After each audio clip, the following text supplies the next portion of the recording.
अस्सलामु अलैकुम everyone, welcome back to BM educates. और आज जो हमारा कोर्स कोड है that is 8626 teacher education in Pakistan. अच्छा, अगर हम यूनिट 1 की तरफ आएँ, इंट्रोडक्शन टू टीचर एजुकेशन, कि एक टीचर एजुकेशन होती क्या है या क्या कहलाती है। सो बेसिकली ये एक प्रोसेस है कि इंडिविजुअल्स को या आम लोगों को हम उस प्रोसेस से गुजारें ताकि वो टीचर्स या अफेक्टिव टीचर्स, अच्छे बेहतरीन टीचर्स असातिज़ा बन सकें। ठीक है। और इस प्रोसेस में क्या होता है, आपको नॉलेज प्रोवाइड की जाती है, आपको स्किल सेट सिखाया जाता है, टीचिंग इक्विपमेंट से डील कैसे करते हैं, कौन से मेथड यूज़ करते हैं, क्या बैकग्राउंड्स होने चाहिए, एक अच्छे टीचर में क्या एबिलिटीज़ और क्या कैपेबिलिटीज़ होनी चाहिए, ये सारा उस प्रोसेस में सिखाया जाता है। अच्छा, और अगर हम टीचर ट्रेनिंग के पर्सपेक्टिव से देखें तो टीचर ट्रेनिंग में 3 मेन चीज़ें आती हैं। एक है टीचिंग स्किल्स, दूसरा है पेडागोजिकल थ्योरी और तीसरा है प्रोफेशनल स्किल्स। टीचिंग स्किल्स में आपको आता है कि इंक्लूड किए जाती हैं वो ट्रेनिंग्स या वो चीज़ें जिसमें टीचर को प्रैक्टिकल इम्प्लीमेंटेशन सिखाई जाए। ठीक है, जैसे कि आपकी डिफरेंट मेथड्स हैं, टेक्निक्स हैं पढ़ाने के, डिफरेंट अप्रोचेस हैं, टीचर्स को कैसे प्लान बनाना है, कैसे करिकुलम डेवलपमेंट करना है, ये टीचिंग स्किल्स हैं। और पेडागोजिकल थ्योरी वो बेसिकली थ्योरी है जिसमें आपका फ़िलोसॉफिकल या साइकोलॉजिकल पर्सपेक्टिव जो है वो आ जाता है। ठीक है। इस थ्योरी के जो है अंडरस्टैंडिंग ये है कि एक टीचर जो है जब उसकी ट्रेनिंग हो रही होती है तो उसमें प्रैक्टिकल पढ़ाई के साथ साथ उनको टीचर्स को ये भी सिखाया जाए कि आपने बच्चों की साइकी के साथ कैसे प्ले करना है। ठीक है, उनको सोशो इकोनॉमिकल या सोसाइटी के जो एथिक्स हैं वो कैसे सिखाने हैं। और प्रोफेशनल स्किल्स जो हैं वो बेसिकली आपकी मेन इम्प्लीमेंटेशन, जिसमें स्ट्रैटेजिकल जो आपकी चीज़ें आ जाती हैं या स्किल्स आ जाते हैं, ये वो है। इंटरपर्सनल्स भी हैं, इंटरपर्सनल स्किल्स भी हैं और डेवलपमेंटल स्किल्स भी हैं। ठीक है, हार्ड स्किल्स भी होते हैं इसमें और सॉफ्ट स्किल्स भी हैं। ठीक है, तो ये सारा आपका प्रोफेशनल स्किल्स में आ जाता है। अगर हम कैटेगरी देखें ऑफ टीचर एजुकेशन तो वो जो एक छोटा सा मॉडल है उसमें 3 चीज़ें हमें ऐसे डिस्क्राइब की हुई हैं कि पहला आपका है pre service teacher education. Pre service मतलब जैसे पोस्ट होता है बाद में, प्री होता है पहले। तो एक इंडिविजुअल जो अभी सर्विस में नहीं आया तो उसको प्रायर क्या एजुकेशन दी जाती है, पहले एज अ टीचर बनने की, अच्छी टीचर बनने की क्या ट्रेनिंग दी जाती है, that is pre service teacher education. फिर है इंडक्शन ट्रेनिंग कि टीचर हायर हो गई, वो आ गई, उसको फिर ड्यूरिंग दैट सर्विस पीरियड क्या क्या आप ट्रेनिंग्स दे रहे हैं, क्या क्या सिखा रहे हैं, that is induction training. Last वाला है आपका continuing professional development. Of course आप सर्विस में आ गए हैं, टीचर बन गए हैं, और अफेक्टिव टीचर बनने के लिए it's a life long process या it's a life learning process, क्योंकि टीचर बनना सिर्फ काम नहीं होता, हर रोज़ एक नई चीज़ आपको सीखने को मिलती है, ट्रेनिंग्स होती हैं, रिसोर्सेज और मेथड्स, आपके स्ट्रैटेजीज चेंज होती रहती हैं। तो ये सब एक कॉन्टीन्यूटी है, प्रोसेस, आप सीखते रहते हैं।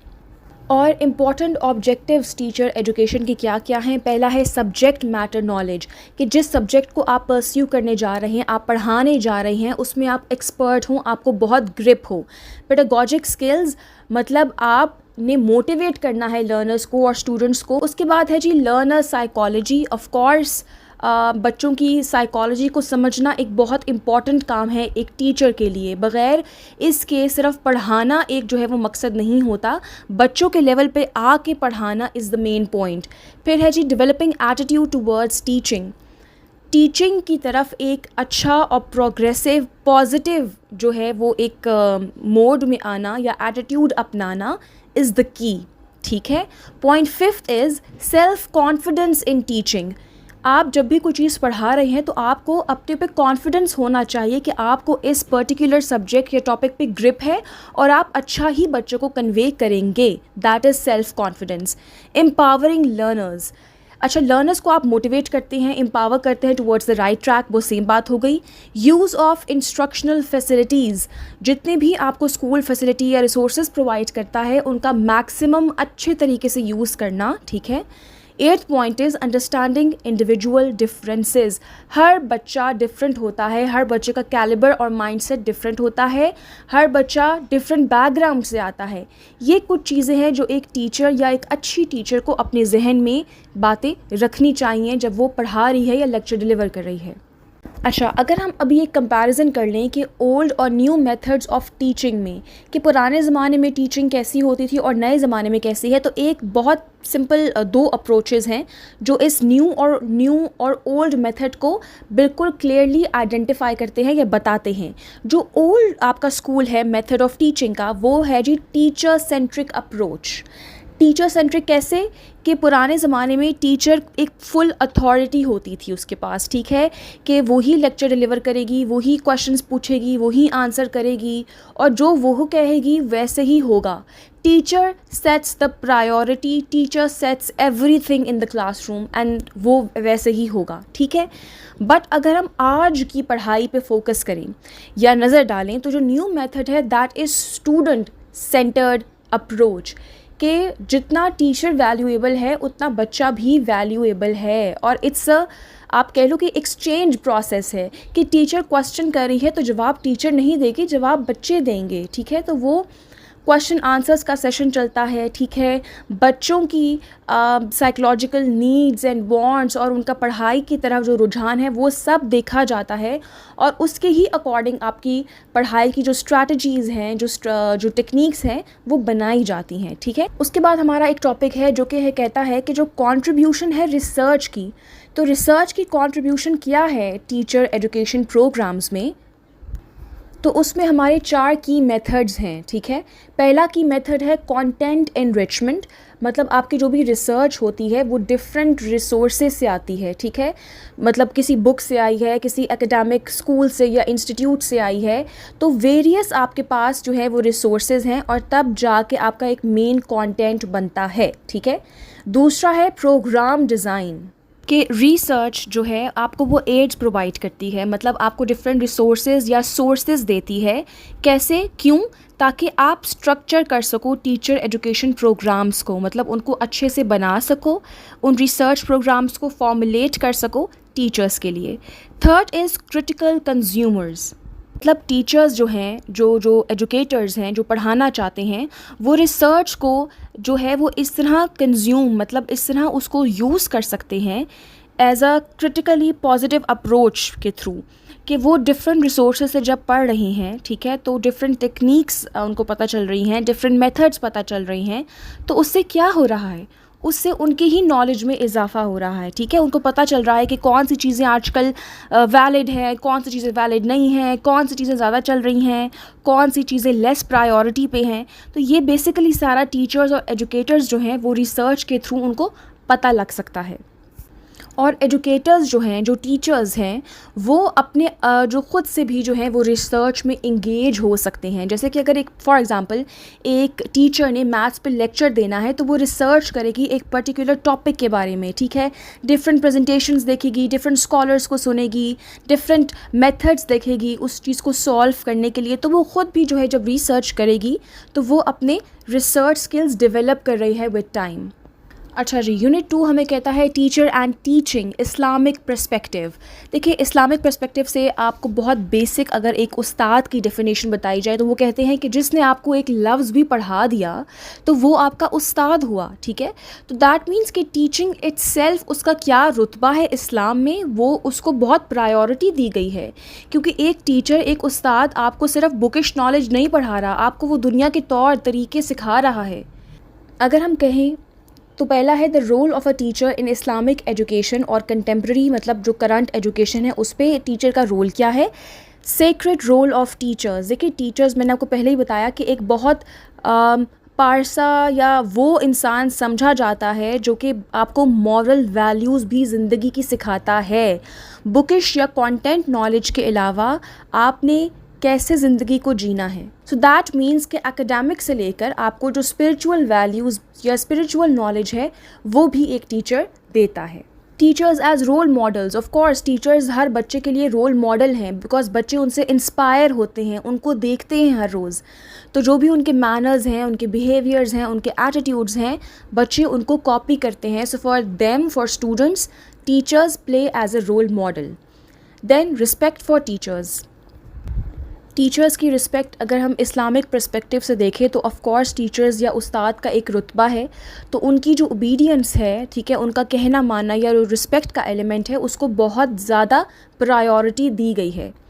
Teachers as spiritual guides, of course हमने पहले ही बात की है कि एकेडमिक नॉलेज के या बुकिश नॉलेज के साथ साथ आपको स्पिरिचुअल वैल्यूज़, आपके इस्लाम की या रिलीजन की वैल्यूज़ भी जो है वो टीचर्स प्रोवाइड करती है। Humility and respect in learning, ये जो इंसानियत का जो एक फ़ैक्टर है, ठीक है, म्यूचुअल रिस्पेक्ट का जो एक फ़ैक्टर है, वो भी टीचर्स आपको सिखाती हैं with time. Life long learning है। इस्लाम के पर्सपेक्टिव से देखें या अगर इस्लाम के पर्सपेक्टिव से चले हम ना भी देखें, जो पढ़ाई है, जो सीखना है ज़िंदगी में, जो वैल्यूज़ है, जो भी स्किल सीखनी है, ये एक लाइफ लॉन्ग प्रोसेस है, ये कभी ख़त्म या एंड नहीं हो सकता। कैरेक्टर बिल्डिंग, कि एक इंसान की जो अच्छी पर्सनालिटी है, एक नेक और अच्छा इंसान कैसे बना जा सकता है, कैरेक्टर बिल्डिंग कैसे करनी है, ठीक है। फिर है जी प्रोफेशनल एंड स्पिरिचुअल आइडेंटिटीज़, मतलब देखिए आपको प्रोफेशनली भी वो सिखा रहा है कि आपने ये चीज़ करनी है, ये चीज़ नहीं करनी, इसमें आप अच्छी हैं, इसमें आप अच्छी नहीं हैं। वो आपको एक ट्रैक बता रहा है जिसको आपने फॉलो ना फॉलो करें वो आपकी बात है, बट ट्रैक वो आपको सिखा रही हैं।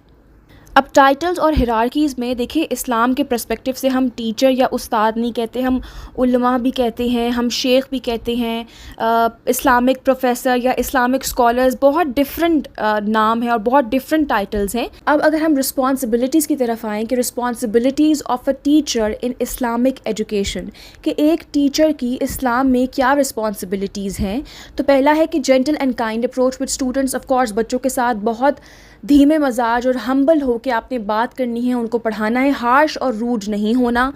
Avoidance of favouritism and discrimination, मतलब आप बायस ना हों, आप फेयर प्ले करें, जस्टिस के साथ जो है वो अपना फ़ैसला करें। ये नहीं कि एक बच्चा गोरा है या क्यूट है तो आप कहेंगे जो इसको मैं फुल मार्क्स दे रही हूँ, ऐसा बिल्कुल नहीं होना चाहिए।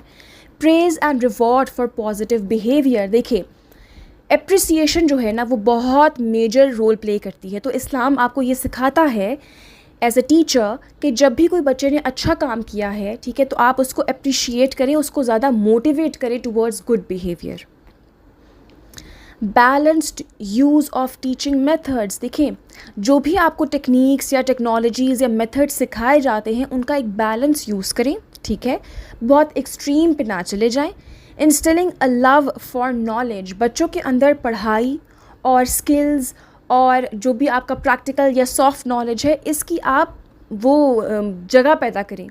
सख्ती से पढ़ाएंगे तो बच्चे पढ़ाई से भागेंगे, ठीक है। जितना प्यार, जितना अच्छे तरीके से, जितना आप फ़न तरीके से उनको पढ़ाएंगे, बच्चे उतने ही जो है वो पढ़ाई की तरफ माइल होंगे। फिर हम बात करते हैं the methods of teaching from Islamic perspective, के टीचिंग में कौन कौन से मेथड्स हैं या टीचर को कौन कौन से मेथड्स यूज़ करने चाहिए जब वो इस्लाम के पर्सपेक्टिव से बात कर रहे हैं। पहला है teaching bye preaching, advice and commandment. इसमें यह है कि आप एज अ टीचर बच्चों को जो है वो जेंटल रिमाइंडर्स दें, उनको आराम से समझाएं कि गलत क्या है, सही क्या है, कौन सी आपकी ग्राउंड या मॉरल वैल्यूज़ हैं और उनको कैसे फॉलो करना है। दूसरा है टीचिंग बाय रेपिटेशन, कि जो भी इम्पॉर्टेंट इन्फॉर्मेशन है वो बार बार आप रिपीट करें अच्छे तरीके से ताकि बच्चों के जहन में वो चीज़ बैठ जाए या उनको याद हो जाए। नरेटिव मेथड, नरेटिव मतलब नरेट करना, मतलब बताना, बोलना या स्टोरी की जो है तौर पे एक स्टोरी सुनाना, ठीक है, ताकि बच्चों को जो है वो फ़न के तौर पे वो चीज़ याद हो जाए। Narrate means telling a story. Fourth है जी डायलॉग मेथड, उसमें आप डायलॉग मतलब आप एक ओपन एंडेड डिस्कशन करते हैं, ठीक है, कि आपने बच्चों से पूछा कि what does this mean, do you have any creative ideas for that, तो बच्चे आपको रिस्पॉन्स देंगे उस चीज़ के ऊपर, ठीक है। सो आपने ओपन डिस्कशन करनी है, ओपन एंडेड डिस्कशन करनी है ताकि बच्चे आपसे आपको जवाब दे सकें या आपके साथ मज़ीद डिस्कशन कर सकें। Method of teaching by setting parables, मतलब आप बच्चों को एब्स्ट्रैक्ट कॉन्सेप्ट्स दें, मतलब इनडायरेक्ट मीनिंग्स वाले जो चीज़ें हैं वो हम बच्चों को सिखाते हैं, ठीक है। Methods of teaching through practice and application, मतलब जो आपकी प्रैक्टिकल नॉलेज है, हार्ड स्किल्स हैं, उस पे हम बच्चों को ट्रेन करते हैं। The dictation method, dictation method में आप बच्चों को ऐसे टीच कर रहे हैं कि आप हर चीज़ लिखवा नहीं रहे बल्कि डिक्टेट कर रहे हैं। आप बोल रहे हैं और बच्चे कर रहे हैं। और ये एक जो डिक्टेशन वाला पार्ट है ना, ये डिसिप्लिन में भी आ जाता है। ये ऑफ कोर्स अगर आपके बच्चे डिसिप्लिन्ड हैं या आपने उनको डिसिप्लिन्ड रखा हुआ है, तब they will listen to you, they will listen to your dictation और वो उस तरह ही परफॉर्म करेंगे।